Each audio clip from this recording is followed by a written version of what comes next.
여러분, 제가 질문 하나 드리겠습니다. 지금 행복하신가요? 지금 이 질문에 자신 있게 네, 저는 행복합니다 라고 대답하실 수 있는 분 얼마나 될까요? 별로 없으실 겁니다. 네, 저도 이 질문을 드렸지만 저도 대답이 쉽지 않네요. 실제로 제 강연을 들으시는 많은 분들께서 지금 행복하지 않아서 고민이다 이런 말씀을 정말 많이 하십니다. 하는 직장일 혹은 가정생활, 심지어 주변 인간관계에도 큰 문제가 없는 분인데도 행복하지 않아, 고민이야, 이런 얘기들을 정말 많이 하시거든요. 대체 왜 우리는 이렇게 행복하기가 어려운 걸까요? 오늘 심리 읽어드립니다에서는 행복을 찾는 많은 분들께 행복에 가까워지는 심리적 팁 아낌없이 알려드리겠습니다. 안녕하세요. 인지심리학자 김경일입니다. 여러분, 세계에서 가장 행복한 나라는 어디일까요? 최근 유엔 산하 자문기구인 지속가능한 발전 네트워크 SDSN에서 2022년 세계 행복보고서를 발표했습니다. 매년 전 세계 150여 개국 국민의 행복도를 조사해 발표하는 보고서인데 전 세계적인 팬데믹 위기 속에서도 1위를 차지한 나라 어디일까요? 바로 북유럽의 핀란드. 무려 5년 연속 1위로 선정되면서 세계에서 가장 행복한 나라라는 이름을 굳건히 지켜냈습니다. 그리고 핀란드를 포함해서 상위 10개국 중 절반의 자리를 북유럽이 차지했습니다. 그렇다면 우리는 여기서 당연히 이런 의문을 가질 수밖에 없죠. 북유럽은 대체 왜 이렇게 행복하다는 걸까요? 대체 그 비결은 뭘까요? 북유럽 행복의 비결은 의외로 아주 간단합니다. 사실 북유럽 사람들은요, 우리 한국인들보다 뇌에서 행복을 느끼게 하는 신경 전달 물질인 아난다마이드가 훨씬 더 많이 나오죠. 마라톤 선수들이 마라톤을 할 때 일정한 시간을 넘어서면 희열을 경험하게 되는 그런 물질도 바로 이 아난다마이드입니다. 우리의 일상생활에서 공포심과 불안감을 이기게 하고 긍정적인 사고를 유발하게 하는 그런 기능이 있는 신경 전달 물질이다 보니까 이 아난다마이드가 뇌에서 더 많이 나올수록 뇌 자체가 더 행복하다고 느낄 수 있는 거예요. 다시 말씀드려서 북유럽 사람들이 행복을 느낄 수 있는 더 유리한 조건을 가지고 있다는 거죠. 그런데 여기서 주목해봐야 할 사실이 하나 더 있습니다. 이 아난다마이드를 발생시키는 특정 효소를 가진 사람의 비율을 보면 북유럽이 21%, 하지만 나이지리아는 무려 45%라는 거예요. 나이지리아가 훨씬 더 높죠. 그런데 왜 나이지리아가 가장 행복한 나라는 아니냐는 거예요. 선천적으로 뇌에서 가지고 있는 선천적 행복감뿐만 아니라 만들어낸 행복감 역시 작용한다는 겁니다. 이 결과가 말해주는 건 우리가 행복감을 느끼는 데에는 선천적인 행복감뿐만 아니라 스스로 만들어내는 행복감도 작용을 한다는 겁니다. 자, 그렇다면 북유럽에서 이렇게 만들어낸 행복감은 뭘까요? 지금 이 순간 많은 분들께서 높은 복지 수준 때문이지 라고 생각하실 거예요. 물론 그것도 이유가 됩니다. 하지만 심리학자들이 꼽은 또 다른 중요한 요소들이 있다는 거예요. 바로 바꿀 수 없는 게 있다면 그 바꿀 수 없다는 현실을 있는 그대로 받아들일 수 있는 그런 자세가 있다는 거죠. 심리학적으로 인간이 가장 불행할 때가 언제일까요? 바로 바꿀 수 없는 걸 바꾸려고 할 때입니다. 그러니까 바꿀 수 없는 것 또는 바꿀 필요가 없는 것, 이런 것들에 대해서는 바꾸려 하지 않는 것도 행복에 있어서는 굉장히 중요한 요소가 된다는 겁니다. 그러고 보니 북유럽 사람들은요, 거리부터 시작해서 일반적으로 쓰는 물건도 정말 자주 안 바꿔요. 무언가를 오랫동안 그대로 유지할 수 있는 그런 무언가에는 심리적으로 우리에게 행복감에 영향을 미치는 요소들이 있다는 겁니다. 그리고 이 점에 대해서 아주 열심히 연구한 유명한 심리학자가 있죠. 바로 하버드 대학의 심리학자 댄 길버트. 댄 길버트 교수는요, 하버드 졸업반 학생들을 모아놓고 암실에서 사진을 현상하는 수업을 진행합니다. 그리고 난 다음 졸업반 학생들에게 이렇게 말합니다. 자, 여러분 이제 곧 하버드를 졸업합니다. 캠퍼스에 여러 추억이 있을 텐데요. 아름답게 추억을 간직할 수 있도록 이 필름으로 사진 10장씩 찍어오세요. 그래서 학생들은 10장의 사진을 찍어옵니다. 그리고 난 다음 사진을 찍어온 학생들에게 자기가 찍어온 10장 중에 마음에 드는 사진 3장씩 고르라고 했어요. 그런데요, 어떤 학생들은 자기가 고른 사진을 언제든 기한 내에 바꿀 수 있다라고 말해줍니다. 나머지 절반의 학생에게는요, 댄 길버트 교수 앞에서 3장을 고르면 나머지 7장을 쇠절기에 놓고 갈아버려요. 그렇다면 어떤 학생들은 내가 지금 3장을 골랐지만 다른 7장과 얼마든지 바꿀 수 있어 라고 생각할 테고, 두 번째 그룹 학생들은 자기가 고른 3장을 이제 결코 바꿀 수가 없다라는 생각을 하게 되겠죠. 어쨌든 이 두 그룹 모두 지금 이 순간 자기가 제일 좋아하는 사진 3장씩을 가졌습니다. 어느 그룹이 더 이 3장에 만족할까요? 어떤 그룹이 자기가 고른 이 3장의 사진을 좋아하고 그 선호도를 유지할까요? 그래프를 보시면 알겠지만 처음에는 선호도의 차이가 크게 나지 않고 비슷합니다. 하지만 2, 3일이 지나면서부터 그 선호도의 차이가 확연하게 달라지죠. 나는 언제든지 바꿀 수 있다라고 생각한 친구들은 자기가 최초에 선택한 사진 3장에 대한 선호도가 점점 더 떨어집니다. 내가 가진 사진을 언제든지 바꿀 수 있다고 생각하니까 지금 가진 사진에 대한 선호도가 자꾸 떨어진다는 거예요. 하지만 사진을 바꿀 수 없다라고 하는 걸 알고 있는 학생들은 자기 사진에 대한 선호도가 유지되거나 심지어 또 올라가기도 하죠. 바로 이런 실험을 통해서 간접적으로나마 북유럽이 왜 더 행복에 유리한가를 알 수 있죠. 사실 북유럽의 교육과 문화를 보면 바꿀 수 없다라는 것을 확실히 알고 있다면 그것을 받아들이고 그리고 심지어 패배 같은 것도 빨리 인정하도록 하죠. 이건 상황에 굴복하라는 것과는 다릅니다. 현실을 인정하고 받아들이는 것에 있어서 그것도 굉장히 중요한 미덕이라는 걸 알려준다는 거예요. 그리고 그걸 바꿀 수 없다는 것으로 인지하고 받아들이면 행복감은 이렇게 만들어지면서 확실히 높아질 수밖에 없게 되거든요. 하지만 누군가가 여러분께 이렇게 얘기하신다면 어떨까요? 현실을 인정하고 받아들여. 그건 어차피 바꿀 수 없는 일이야. 저를 비롯한 많은 한국인들께서는 이럴 때 의지를 불태우시죠. 우리는 어릴 때부터 이렇게 배웠거든요. 안 되면 되게 하라. 자, 그러다 보니 바꿀 수 없는 일에 대해서도 이를 악물고 바꾸려고 합니다. 심리학에서 가장 인간을 불행하게 만드는 행동, 바꿀 수 없는 걸 어떻게든 바꿔보려고 하는 거겠죠. 당연히 행복의 조건과는 거리가 멀어질 수밖에 없게 됩니다. 하지만 이렇게 불굴의 자세를 가지면서 우리는 엄청난 성과를 만들어냈죠. 그러니 우리의 성과와 눈부신 성장에 행복으로부터 멀어지는 건 어떻게 보면 동반자 같은 그런 관계가 아닌가 싶기도 합니다. 그리고 한국인이 행복하기 힘든 또 다른 이유가 있죠. 처음부터 말씀드렸던 뇌에서 행복을 만들게 하는 물질 아난다마이드, 이 분비량 자체가 한국인은 매우 적습니다. 북유럽이 평균적으로 21%, 나이지리아가 45%, 그런데 한국은 겨우 14%에 불과하거든요. 즉, 뇌 자체가 선천적으로 행복을 잘 느끼기 어려운 그런 구조라는 뜻이 됩니다. 이 말씀을 들으시면서 어쩐지 내가 행복하기가 그래서 힘들구만 이러면서 스스로 위안을 삼으시거나 아니 왜 우리 뇌는 그따위로 타고난 거야? 라고 하면서 분노하시는 분들도 계실 겁니다. 하지만 제가 이런 내용을 말씀드리는 이유는 선천적으로 행복하기 힘드니까 그냥 포기하세요 이런 말씀 드리려고 하는 게 절대 아니죠. 힘드니까 그만큼 더 노력을 할 필요가 있다는 겁니다. 자, 그렇다면 행복하려면 뭘 해야 하는 걸까요? 정말 궁금한 분들이 많이 계실 겁니다. 그렇다면 저는 오히려 여러분께 이 질문을 먼저 드리고 싶습니다. 당신의 행복은 뭔가요? 당신의 행복은 뭘까요? 지금 이 질문에 대답이 쉬우신가요? 우리가 행복하기 힘든 이유 중에 하나가 바로 여기에 있습니다.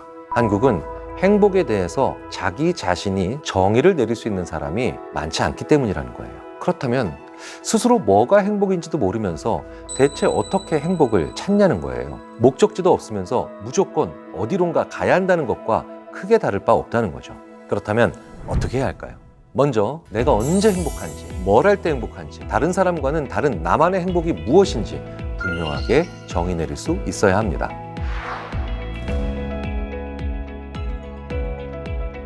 내가 무언가를 잘 못하더라도, 심지어는 결과가 그다지 괜찮지 않다 하더라도 무언가를 할 때 정말 이걸 할 때 내가 즐거워? 그러면 바로 그때 행복인 겁니다. 무언가를 할 때 시간 가는 줄 모르고 즐겼다. 그것도 역시 행복인 거죠. 그런 걸 정말 많이 만들어야 하고요. 그리고 알고 있어야 합니다. 그렇기 때문에 제가 정말 많이 늘 강조드리는 말씀이 있죠. 사실은 저뿐만 아니라 많은 심리 분야 연구자들이 강조드리는 말이기도 합니다. 우리 뇌는 행복의 크기보다 빈도에 더 민감하게 반응합니다. 그러니까 내가 행복할 수 있는 다양한 방법들을 알아내야 한다는 거예요. 우리는 보통 일을 많이 하는 사람은 불행하고 힘들다라고 생각을 합니다. 그런데 더 정확하게는 일을 많이 해서라기보다는 일만 하는 사람이 불행해집니다. 왜냐고요? 일에서는 만족감을 얻기가 쉽지 않거든요. 나는 일이 너무 재밌어 라고 얘기하는 분은 솔직히 제가 봐도 신기하고 이상한 분입니다. 일은 재미없습니다. 저도 학자인데 공부 재미없어요. 일을 하고 난 뒤에 찾아오는 결실이 달콤하고 보람이 있기 때문에 일을 하는 지루한 시간을 버텨낼 수 있는 거죠. 일을 재밌게 하란 말이야 라는 말은요, 솔직히 저도 잘 이해가 안 됩니다. 그러니까 일을 할 수 있는 원동력이 되는 행복한 기억을 많이 만들어낼 필요가 있다는 거죠. 어떻게 하냐고요? 우리 일할 때 진짜 많이 하는 행동이 있죠. 아, 일해야 되는데 일이 손에 안 잡혀. 그리고 정말 아무 일도 안 합니다. 그냥 일을 해야지 라고 하는 그 무게감이나 부담감에 빠져서 정작 아무 일도 못하면서 계속해서 시간이 흘러가고, 그러면서 나는 점점 더 나는 왜 이럴까? 이번 생은 폭망인가? 계속 이런 얘기를 해요. 그런데 이럴 때는요, 과감하게 내가 진짜 좋아하는 일, 내가 행복감을 느끼는 일을 딱 30분만 하고 나서 일에 집중하자. 차라리 이게 훨씬 더 효율적인 생각이 됩니다. 나는 대체 왜 행복하지 않은 걸까? 그런 생각이 자주 드시는 분들이라면 이렇게 여쭙고 싶습니다. 귀하께서는 대체 행복을 위해서 어떤 걸 하셨냐고요? 스스로 행복의 정의를 내릴 수 있도록 하기 위해서 얼마나 고민하고 생각해보고 노력하셨냐고요? 이 세계에 살고 있는 다른 나라나 문화와 비교했을 때 한국인은 행복하기가 유독 힘든 민족이라는 거. 그러니 쉽게 포기하지 말고 남들의 2배로 스스로 행복할 수 있는 방법을 찾아보시는 건 어떨까요? 너무나도 간단해 보이지만 이게 제가 심리학자로서 드릴 수 있는 행복의 팁 중 최고입니다. 안녕하세요. 인지심리학자 김경일입니다. 자, 함께 대화를 나누다 보면 유난히 기분 좋아지는 사람이 있어요. 그 중에 대표적인 유형이 바로 상대방의 장점을 잘 캐치하는 사람입니다. 자기 앞에 있는 사람의 장점을 발견해낼 줄 알고 그걸 칭찬하면서 다른 사람의 기분도 좋게 하고 덩달아 그 그룹의 분위기도 좋게 만들거든요. 그렇다면 그 반대의 경우는 어떨까요? 상대방의 단점에 예민하고 장점이나 잘한 일에 대해서는 눈 감아버릴 때, 그런 사람들이랑은 얘기하기 싫어지잖아요. 그런데 내가 그런 사람이다, 남을 칭찬하는 게 너무 어렵다, 이렇게 고민을 토로하는 분들이 의외로 정말 많습니다. 깊은 고민을 하면서도 입 밖으로 칭찬의 말을 꺼내기 힘든 이유, 대체 뭘까 궁금하시죠? 스스로도 알기 어려운 당신의 심리, 오늘 심리 읽어드립니다에서 확실히 읽어드리겠습니다.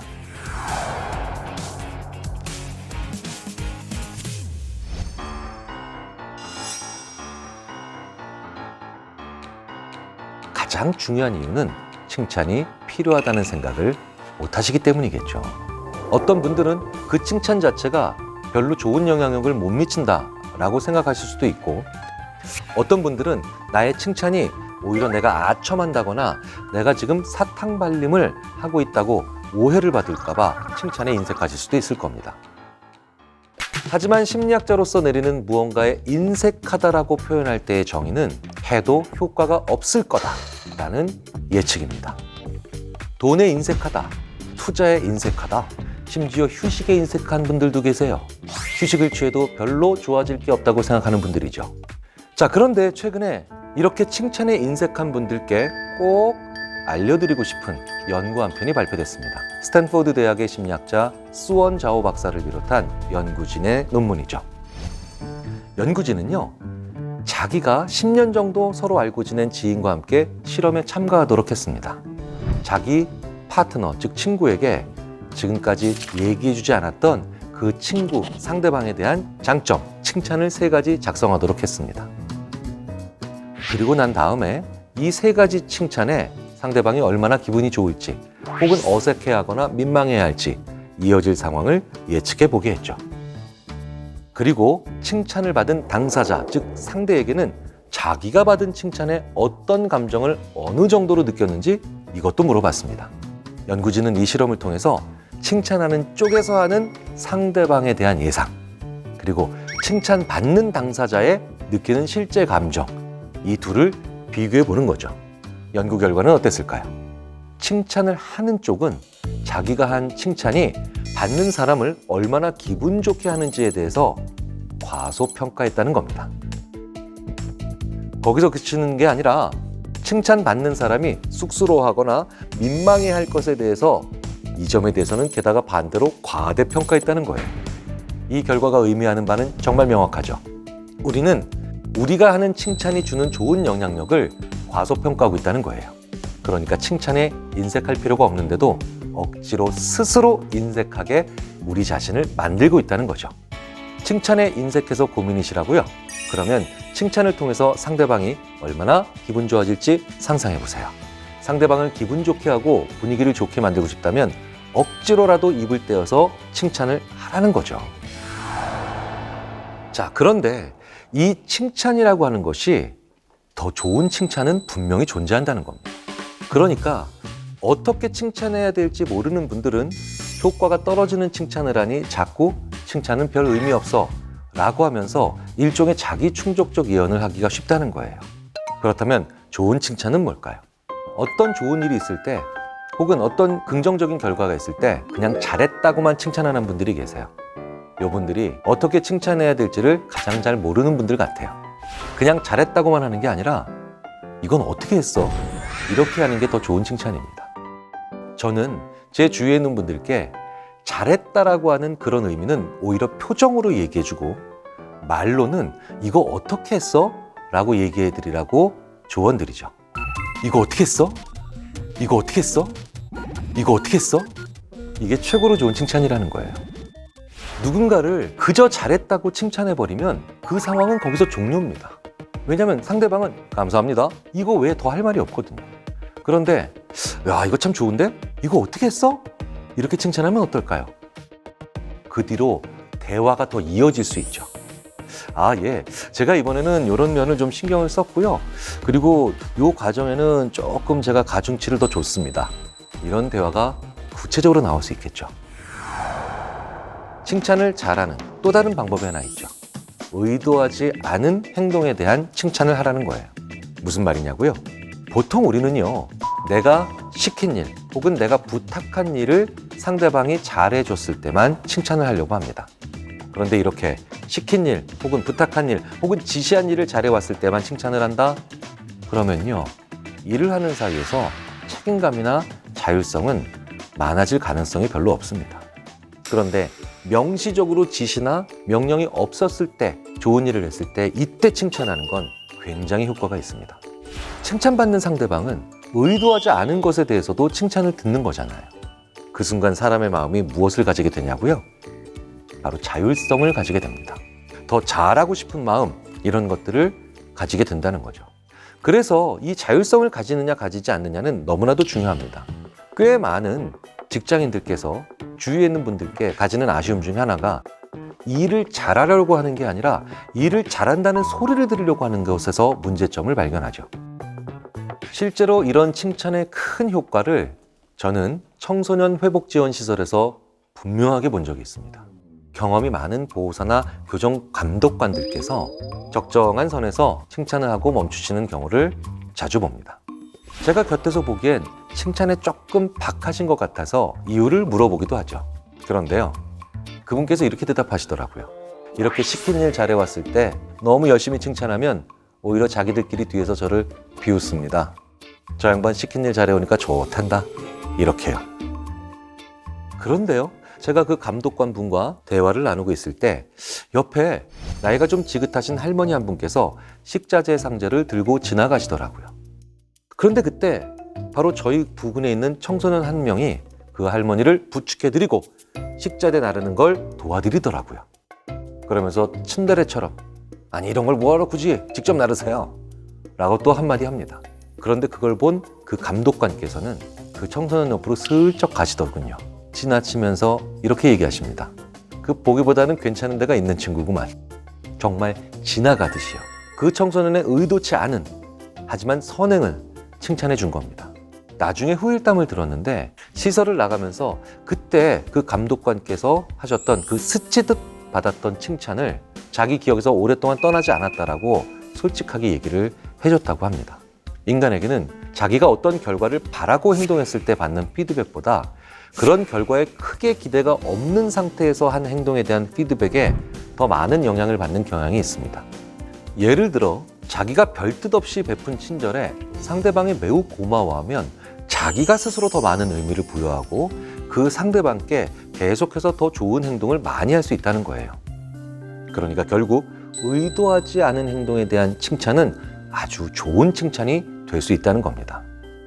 자, 여기까지 들으시고 어떤 식으로 칭찬하는 게 좋은 건지는 분명 알게 됐는데 그걸 언제 해야 할지 모르겠다라고 생각하는 분들도 분명 계실 겁니다. 그럼 대체 어떻게 하면 적재적소, 타이밍에 맞는 칭찬을 잘 할 수 있는 걸까요? 그 답을 찾기 위해서 이걸 먼저 제가 질문 드리고 싶습니다. 야구를 잘하고 싶으면 어떻게 해야 되나요? 요리를 잘하고 싶으시면요? 답은 간단하죠. 많이 해봐야 됩니다. 속으로만 아무리 생각하면 뭐 하겠어요? 많이 해봐야죠. 여러 번 시도를 해봐야 이런 칭찬을 했을 때 분위기가 이렇게 되는구나. 저 사람은 이런 식의 칭찬에 더 긍정적인 영향을 많이 받아서 더 적극적인 자세를 보이는구나. 이런 걸 알 수 있게 되는 거죠. 저는 칭찬에 인색한데 어떻게 해야 할까요? 이걸 고민하시면서 이 영상을 보는 분들은 이미 남을 칭찬하고 싶은 마음이 가득한 분들입니다. 그럼 그걸 입 밖에 꺼내 보십시오. 칭찬에 인색한 사람이 처음 칭찬을 할 때 서로 어색할 수 있습니다. 하지만 우리가 뭔가 새로운 걸 시도할 때 늘 잘 되는 건 아니잖아요. 내가 안 했던 칭찬을 하는 일도 마찬가지라고 생각하시면 됩니다. 처음 했을 때 오히려 내가 민망하고 상대방도 쑥스러워할 수 있죠. 하지만 이걸 10번 혹은 20번 했을 때는 분명히 달라집니다. 받는 누군가에게 엄청난 힘이 되고 그리고 나에게도 긍정적인 그런 힘이 되는 그런 선순환의 구조는 반드시 올 겁니다. 몇 달 전 싸이월드가 복원되면서 그 시절 사진첩 일기장을 다시 보면서 추억을 즐기는 게 최근 유행이 됐죠. 그게 지금은 흑역사로 느껴지는 그런 경우도 분명히 있지만요. 자, 이렇게 많은 분들이 옛날 사진들을 다시 다른 SNS에 게시하면서 과거의 나의 모습을 그리워하더라고요. 실제로 우리는 친구랑 만나서 과거를 얘기할 때 즐겁죠. 친구를 만나서 즐거운 시간을 보냈다면 그 친구랑 나눈 대화의 반 이상이 예전에 겪었던, 함께했던 일들입니다. 만약에 그 친구가 초등학교나 중학교 혹은 고등학교 동창이라면 더더욱 그렇겠죠. 저도 그렇지만요. 옛날 얘기는 해도 재밌습니다. 심지어 군대 얘기도 재밌어요. 자, 그렇다면 우리는 왜 점점 라떼 얘기를 할 때만 즐거워지고 라떼, 그 시절을 그리워하게 되는 걸까요? 오늘 심리 읽어드립니다에서는 최신 트렌드, 최신 연구를 통해 라떼를 그리워하는 모든 사람들의 심리를 읽어드리겠습니다. 안녕하세요. 인지심리학자 김경일입니다. 코로나 팬데믹 이후에 정말 많은 변화가 일어났고 또 그 변화 중 여러 가지가 새롭게 정착되고 있습니다. 그 중에서 주목받는 키워드 중 하나가 바로 뉴트로. 이젠 그리 생소하지도 않은 이 용어는 복고를 새롭게 재해석해 즐기는 트렌드를 뜻하는 신조어죠. 그런데 이제는 너무 많이 쓰다 보니까 이걸 신조어라고 하는 것도 약간 어색합니다. 다양한 기업들이 수많은 뉴트로 상품을 내놓고 실제로 뉴트로를 원하는 고객들이 그 상품을 엄청나게 소비하고 있죠. 요즘 같은 위기의 시절에 복고가 더 사랑받는 이유는 뭘까요? 단순한 우연한 결과일까요? 결론부터 말하자면 분명히 그건 아니죠. 위기 시절 복고가 사랑받는 건 심리학적으로도 상당한 근거가 있는 그런 현상입니다. 왜냐하면 복고의 핵심에는 추억이 있고요. 비록 추억은 과거의 것이지만 미래의 에너지도 만든다는 연구들이 상당수 존재하기 때문입니다. 즉 우리는 옛 기억을 떠올리면서 미래에 힘을 낸다는 거예요. 라떼는 말이야 라고 하는 것들이 스스로에게는 힘을 주는 일이 되는 그런 경우가 상당히 있다는 거예요. 왜 그럴까요? 정말 유명한 사회심리학자인 토머스 길로비치는 사람들에게 예전에 했던 것들에 대해서 어떤 것을 주로 후회하는가를 물어봤습니다. 그랬더니 나이를 먹을수록 안 한 일에 대한 후회가 한 일에 대한 후회보다 훨씬 크더라는 거예요. 심지어는 실패했었던 일이라고 해도 말이죠. 그러니 했던 일은 실패했었더라도 심지어는 결과가 나빴다 하더라도 추억이라고 느끼는 거예요. 군대 생활도 여러모로 힘들었겠지만 추억이 되는 이유가 바로 이거죠. 무언가를 했기 때문입니다. 그러니까 미래에 무언가를 하게 만드는 에너지로 연결도 더 쉽다는 거예요. 후회의 반대말은 우리가 보통 만족이라고 생각합니다. 그러니 후회할 일이 아니라 했던 일을 얘기하는 건 후회보다는 만족 쪽에 더 가까이 있는 기제가 된다는 거예요. 실제로 올해 초에도 추억이 우리에게 아주 강력한 영향을 미친다. 이런 연구가 또 한편 발표됐습니다. 중국 과학원과 라오닝 사범대가 공동으로 발표한 논문, 신경과학 저널에 수록된 이 연구에서 과학자들은 34명의 실험 참가자를 대상으로 오래된 만화, 어린 시절 게임, 복고풍 사탕 같은 사진을 보여줬습니다. 다 어린 시절의 향수를 자극하는 물건들이었죠. 이와 동시에 아주 덥게 만드는 열 자극을 가하면서 그때 느끼는 고통의 정도를 MRI로 측정했습니다. 그리고 이 과정을 현대적 물건이나 풍경이 담긴 사진 등을 보여주면서 해봤죠. 자, 그렇다면 어떤 차이가 관찰됐을까요?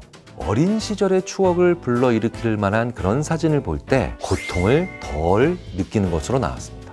옛 추억이 우리가 지금 물리적인 자극에 대해서 지금 느끼는 고통까지도 줄여줄 수 있다는 걸 실험을 통해 밝혀낸 거죠. 왜 과거의 추억을 소환하는 게 이렇게 에너지가 되고 심지어는 고통을 이겨내는 힘이 될까요? 우리가 추억을 떠올릴 때 단순히 그리움만 느끼는 게 아니기 때문입니다. 그 과거를 다시 한번 경험하고픈 소망이 생기고요. 바로 그 소망이 미래를 위한 가장 중요한 힘이 된다는 거예요. 과거의 힘, Power of Past, 즉 향수가 에너지를 만든다는 이 역설적인 현상을 오래전부터 연구해온 대표적인 학자가 있습니다. 영국 사우스햄턴 대학의 심리학자 제이콥 율 교수가 바로 그 주인공인데요. 이 율 교수와 그의 연구진은 참가자들의 절반에게는 그때가 좋았다 라고 할 만한 기억을 떠올리게 했습니다. 그리고 나머지 절반에게는 특정한 시점을 정해주고 그 시점 전후로 일어났던 그런 일들을 떠올리게 했죠. 즉 전자는 추억을, 후자는 단순한 일상적 기억을 떠올리게 한 겁니다. 그 다음에 연구진은 두 그룹 모두에게 다양한 과제를 부여했습니다. 그 중에는 자기 혼자 그냥 열심히 하면 되는 일도 있었고요. 공동의 목표를 향해 다른 사람과 협동을 해야 되는, 즉 협력 과제들도 있었습니다. 결과는 어땠을까요? 과거의 향수나 추억, 즉 긍정적이었던 과거를 떠올렸던 사람들은 유난히 협력적인 일에 훨씬 더 적극적으로 몰입했고요. 당연히 과제 수행 결과도 더 좋았죠. 그런데 재미있게도요, 이러한 향수 자극의 효과가 다른 사람들과의 협동은 그다지 필요하지 않은 과제들, 즉 나 혼자 하는 일에 대해서는 거의 나타나지 않았다는 겁니다. 이 결과가 말해주는 게 뭘까요? 과거에 다른 사람들과 함께 보람을 느끼면서 무언가를 성취했다는 기억을 되새길 수 있다면 미래를 위해 큰 힘을 낼 수 있다는 겁니다. 그리고 그런 힘을 심리학에선 효능감이라고 부릅니다.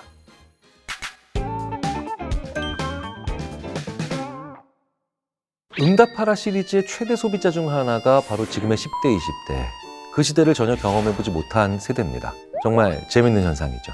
저도 초등학교, 중학교 다니는 제 두 딸과 함께 응팔을 그렇게 열심히 볼 줄은 전혀 예상을 못했습니다. 그 시대를 전혀 경험해보지 못한 세대가 이걸 왜 좋아할까요? 자크 라캉이 얘기했죠. 인간은 타자의 욕망을 욕망하기도 한다. 따라서 우리는 타자의 회고도 회고할 수 있다는 거예요. 즉 나의 선배, 심지어는 부모 세대의 기억도 얼마든지 소환해서 소비할 수 있는 게 인간의 아주 독특한 측면 중에 하나라는 겁니다. 나의 선배 세대가 그때 즐거웠어? 그렇다면 대체 뭐가 즐거웠을까? 그리고 왜 즐거웠을까? 하면서 그 즐거움을 찾아간다는 거죠. 이건 거울 뉴런, 즉 모방 뉴런을 가진 인간이기 때문에 가능한 행위이기도 합니다. 모방은 정말 효율적이면서도 절묘한 기제죠. 선배 세대가 느꼈던 즐거움을 한 방에 배우는 겁니다. 아무리 추억이 좋다 하더라도 후배들 앞에서 라떼 이런 선배가 안 되려면 어떻게 해야 할까요? 먼저 후배들이 싫어하는 라떼 선배는 뭘까 생각해 봐야 합니다. 라떼 선배는 후배들 얘기는 안 듣고 자기 얘기만 하는 사람이겠죠. 후배 얘기를 잘 들어주고 또 후배에게 필요한 얘기도 해주는 그런 사람들은 라떼를 얘기해도 라떼 선배 이런 얘기를 듣지 않을 수 있거든요. 그런데 후배에게 이 얘기가 필요하겠지? 라고 혼자 생각해서 주구장창 자기 잘 나갈 때 이야기만 한다. 그러면서 하는 얘기는 결국 내가 이렇게 잘 했었으니까 라떼처럼 해 라고 하기 때문에 라떼 선배라는 그런 얘기를 뒤에서 들으시는 거겠죠. 사실 라떼랑 비교해서 요즘 세대가 더 치열하지 않게 사는 것은 절대 아닙니다. 오히려 자격증 같은 역량을 보면 혹은 다양한 점수나 행동 지표들을 보면 사실 저 때보다 낫지요. 저 같은 50대 초반에 중년들이 친구들이랑 이런 얘기 많이 합니다. 야, 나 쟤네들이랑 같이 경쟁하지 않아서 너무 다행이야. 이런 얘기도 하거든요. 그렇다면 어떤 차이가 있는 걸까요? 다른 점은 선배들에겐 과거로부터 쌓은 노하우가 분명히 있다는 겁니다. 그리고 그 노하우로 더 잘 협력했다는 거죠. 그걸 전해주고 싶잖아요. 그러면 후배들한테 얘기할 때 인정할 건 인정하고 시작해야 됩니다. 야, 니들은 진짜 대단해. 나는 네 나이 때 너만큼 못했어. 이건 정말 확실히 느낀 거다 내가. 그러면서 나의 얘기가 아니라 우리 조직이 협력해서 우리가 성공한 얘기를 해주는 게 좋습니다. 무조건적으로 이렇게 해가 아니라 이런 길도 있다는 걸 알려주시라는 거죠. 협력한 다른 사람이나 상황은 다 빼놓고 오직 나만 얘기하니까 다른 효과가 있는 말들도 다 듣기 싫어지는 거예요. 내가 아니라 우리가 이렇게 협동을 잘했던 걸 내세워서 얘기하면 굉장히 겸손해 보이면서도 후배가 들을 때도 선배가 라떼 얘기하고 있구나 라고 느끼지 않을 가능성이 훨씬 높다는 거죠. 우리는 어떤 선배한테 제일 많이 배울까요? 몰랐던 걸 솔직히 말하는 선배입니다. 와, 야, 지금 우리나라가 이렇게 될지 난 그때 몰랐지. 나는 이 순간이 이렇게 될지 전혀 상상을 못했어. 저 역시 자기가 예측하지 못했다라는 사실, 자기는 이런 상황이 될지는 혹은 이런 미래가 올지를 사실 과거에는 정말 몰랐다라고 하는 솔직함을 보여주는 선배와 함께 오히려 더 미래를 같이 상상해보고 싶은 느낌을 가집니다. 자, 이제 선배가 되신다고요? 조금 더 나보다 후배들과 같이 일하신다고요? 그러면 나는 예측하지 못했다. 난 정말 상상조차 못했다. 내가 몰랐었다라고 하는 얘기를 흔쾌히 해주셔야 됩니다. 그럼 이런 선배를 보면서 후배 세대는 미래에는 더 많은 변화가 있을 거라고 함께 생각할 수 있다는 거죠. 그래서 우리는 내 그럴 줄 알았어 라고 하는 선배들을 그리도 싫어하나 봅니다. 제가 최근에 많은 선배 세대들에게 드리는 말씀이 있습니다. 우리보다 후배 세대들은 어떤 차이가 있을까? 그러면 대부분 이렇게 얘기하십니다. 우리보다 후배들은 고생을 많이 안 해봤어. 그러면 전 그 말에 꽤 동의합니다. 그런데 우리보다 고민은 더 많은 세대죠.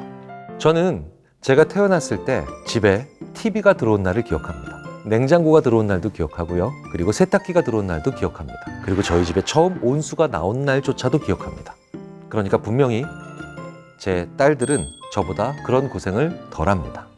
자, 그런데 저보다 훨씬 더 많은 고민을 제 딸들은 하고 있죠. 왜일까요? 저희 시대까지만 하더라도 어느 길로 가는지는 꽤 보였던 것 같아요. 그게 바로 개발도상국의 이점이기도 하죠. 얼마 전부터 이제 우리나라는 선진국으로 분류된다고 합니다. 선진국이 되었다는 건 무슨 뜻일까요? 자기 앞에 있는 길이 이제 규정되어 있지 않다는 뜻이죠. 우리의 후배 세대들, 지금의 후배 세대들이 가지고 있는 가장 큰 고민은 어떻게 가야 되는가를 스스로 정의 내려야 되는 첫 번째 세대가 됐기 때문이라는 겁니다. 자, 그렇다면 나보다 고생은 덜 했지만 나보다 고민은 훨씬 더 많은 나의 후배에게 이렇게 얘기해 줘야 되지 않을까요? 너희들이 고민이 많을 거야. 그렇다면 고생을 더 많이 해본 선배 세대들에게 이런 느낌도 가질 수 있겠죠.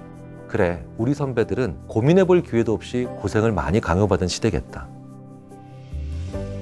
우리보다 더 고민이 많은 세대, 우리보다 더 고생을 많이 한 선배 세대라고 하는 그런 존중감을 서로가 가지고 있다면 아마 그 조직, 그 모임 혹은 그 사회는 가장 이상적으로 배우고 가르쳐주며 그리고 서로 시너지 효과를 많이 만들어낼 수 있지 않을까 생각이 됩니다. 오늘 심리 읽어드립니다에서는 누구나 한 번쯤 해봤던 그런 고민에 대해서 말씀드려 보려고 합니다. 이럴 때 있으셨죠? 내일까지 꼭 해야 하는 일이 있는데 도무지 집중이 안 되는 경우. 그런데 재밌는 건 이런 경우에 오히려 더 딴짓을 합니다. 그러다 보면 시간은 점점 늦어지고요. 새벽에 머리를 쥐어뜯으면서 대체 왜 난 이렇게 집중이 안 될까? 괴로워하면서 밤을 새웠던 그런 좌절의 순간들 누구나 다 한 번씩은 있으실 겁니다. 게다가 코로나 팬데믹이 장기화되면서 집중이 더 안 되는 상황들이 계속 생기고 있죠. 바로 비대면으로 진행하는 회의나 수업. 그러면서 많은 분들이 집중이 더 안 돼 괴로워하시고 뭘 해도 집중할 수 없고 그러다 보니까 딴짓을 하는 건 더 많아지고 그러다 보니 일하는 시간은 더 늘어나면서 계속해서 악순환이 발생하게 되죠. 이런 악순환이 비대면 시스템에서 더 심각해졌다는 건 부인할 수는 없습니다. 자, 이렇게 집중력 때문에 고민이다 싶은 분들은 주목해 주십시오. 당신이 집중하지 못하는 이유, 어떻게 하면 집중도를 확 올릴 수 있는지 읽어드리겠습니다.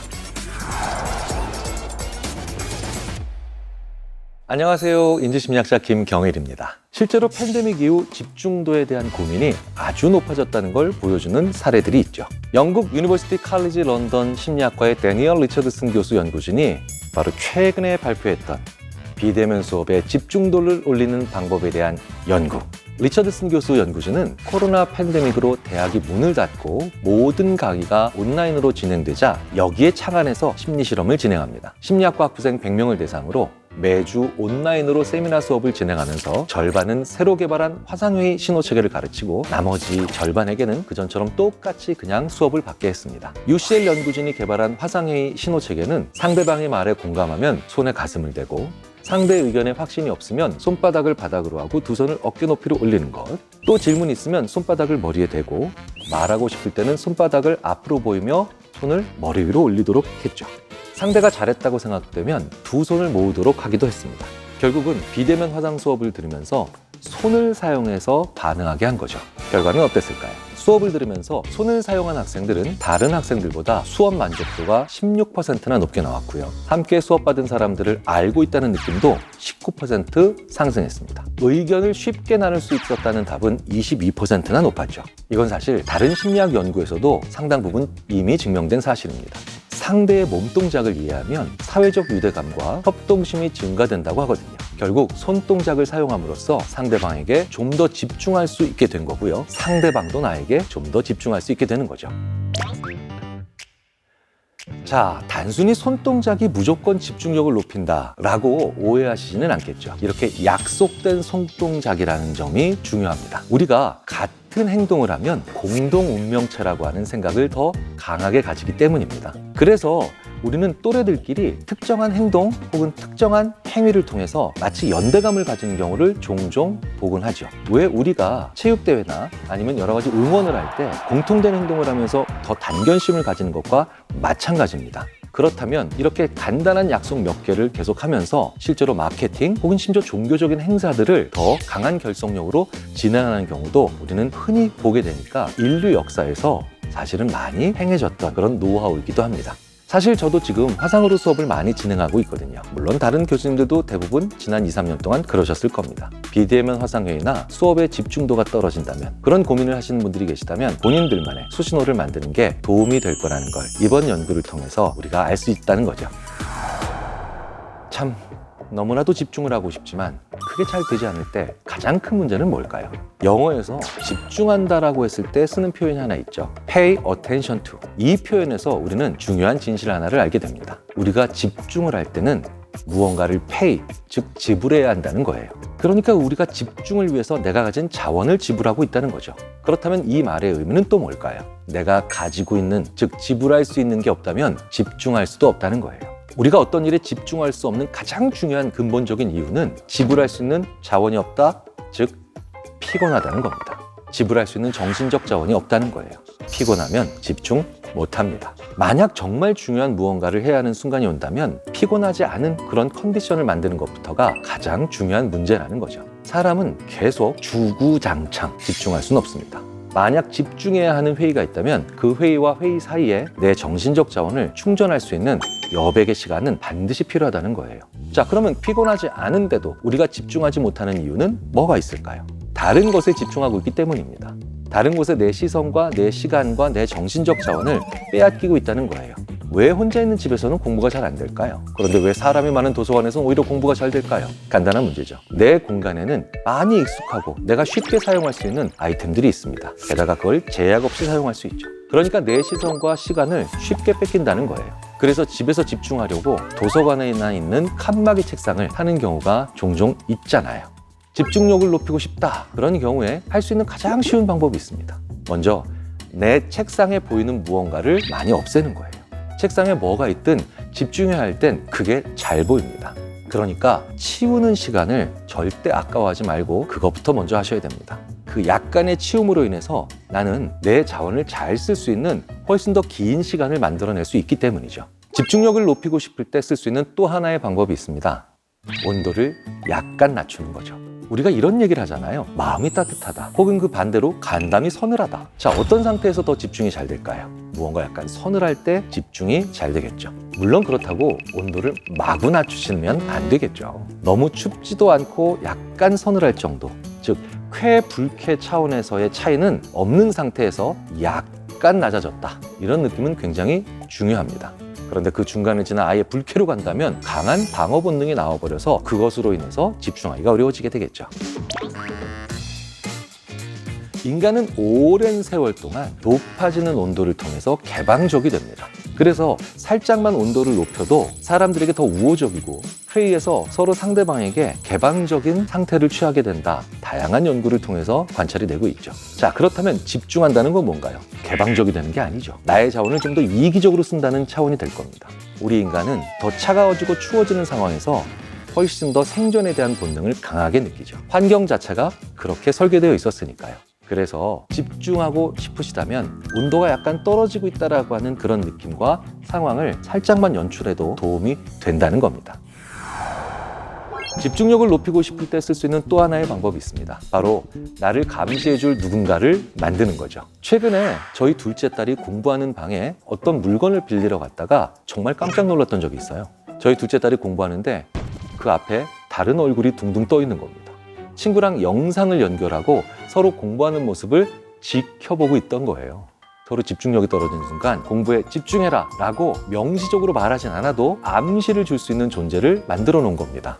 제가 정말 좋은 방법이다 라고 생각했고요. 그 친구와 제 둘째 딸은 서로에게 격려를 해주고 그리고 긍정적 감시를 해주는 그런 넛지들을 쓰고 있었던 겁니다. 인간의 내적 동기를 오랫동안 연구해왔던 엘리트 피스바 같은 교수는 다른 사람이 집중하는 모습을 보는 게 심지어 무관한 일을 내가 지금 하고 있음에도 얼마나 많은 영향을 미치는가에 대해서 지금까지 잘 연구해온 그런 사람입니다. 특히 어떨 때 이런 효과가 크냐? 나에게 동기가 부족할 때, 해야 되겠다라는 생각을 잘 안 만들고 있을 때 누군가 무언가를 열심히 하는 모습을 본다는 건 그것 자체로 나에게 아주 좋은 자극이 됩니다. 실제 다른 사람의 시선이 결과에 긍정적인 영향을 미친다. 이런 연구들 꽤 많죠. 미국 캘리포니아 주립대학교 찰스 워링엄 교수 연구진이 육상 선수들을 통해서 다른 사람의 시선에 대한 실험을 진행한 적이 있습니다. 마라톤 코스 중간 잔디밭에 사람을 배치해놓고 육상 선수를 달리게 했죠. 처음부터 중간까지는 그냥 달리고 중간 지점부터 사람이 달리는 걸 끝까지 끈질기게 바라보게 한 거예요. 결과는 어땠을까요? 육상 선수의 달리기는 누군가 지켜본다고 느끼는 그 순간부터 빨라지고 좋아지기 시작했다는 겁니다. 누군가 나를 보고 있다 혹은 바라봐주고 있다 그 시선에 대한 느낌만 가지게 돼도 무의식 중에 더 힘을 내고 속도를 높일 수 있게 된다는 거예요. 우리는 다른 사람의 시선을 느끼면서 자신이 하는 일에 더 집중할 수 있다는 겁니다. 요즘 화상회의 때 집중력이 너무 떨어진다 이런 걱정을 하는 분들이 계시다면 아주 쉬운 또 다른 한 가지 팁을 말씀드리겠습니다. 우리는 화상에서 정면으로만 보잖아요.